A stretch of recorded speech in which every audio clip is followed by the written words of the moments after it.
En ce dimanche 1er janvier 2023, TF1 diffuse L'Appel de la forêt à 21h10.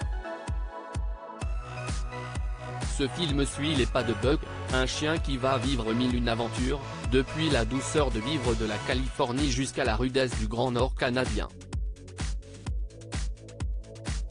Une histoire qui n'a, a priori, rien à voir avec Blanche-Neige et les 7 nains, mais qui n'a pas empêché le réalisateur de glisser un petit clin d'œil au grand classique de Disney. Ce dimanche 1er janvier 2023, TF1 vous entraîne dans d'extraordinaires aventures avec la diffusion à 21h10 de L'Appel de la forêt. Le héros de ce film familial est Buck, un chien courageux qui va devoir affronter bien des dangers après avoir été volé à sa famille. Sur sa route, il va croiser des hommes bienveillants, comme John Thornton, un vieux solitaire au grand cœur tendre incarné par Harrison Ford, que l'on retrouvera bientôt à l'affiche du 5e volet des aventures d'Indiana Jones, ainsi que Perro, un jeune convoyeur postal interprété par Omar Sy, qui a envoyé paître Harrison Ford sur le tournage du film. Buck va aussi se retrouver aux prises avec des personnes beaucoup moins recommandables, notamment Hal, jeune chercheur d'or arriviste joué par Dan Stevens, l'acteur de la série Légion sur Disney+ Star, qui a également incarné la Bête dans La Belle et la Bête après que Ryan Gosling a refusé le rôle.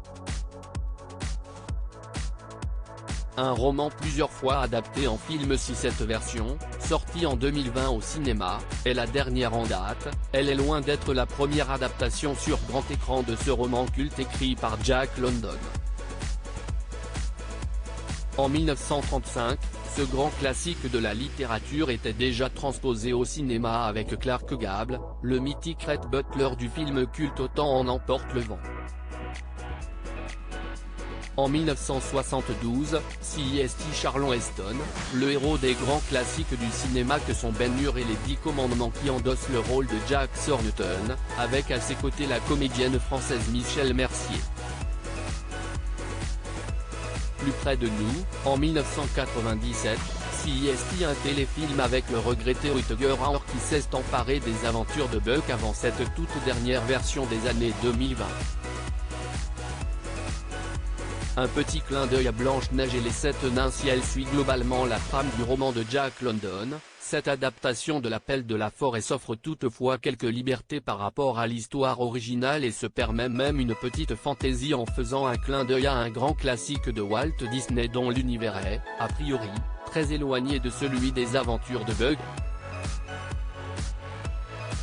Ce grand classique, CST Blanche-Neige et les 7 nains, le premier film d'animation de tous les temps.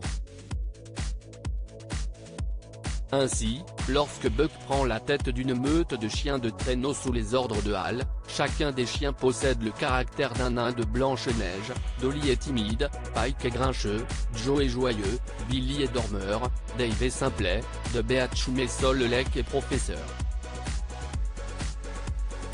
En revanche, la meute ne chante pas en chœur aïe-oh, aïe-oh, on rentre du boulot. À lire aussi Omar Sy, L'Appel de la forêt, Canal+, il a envoyé paître Harrison Ford sur le tournage.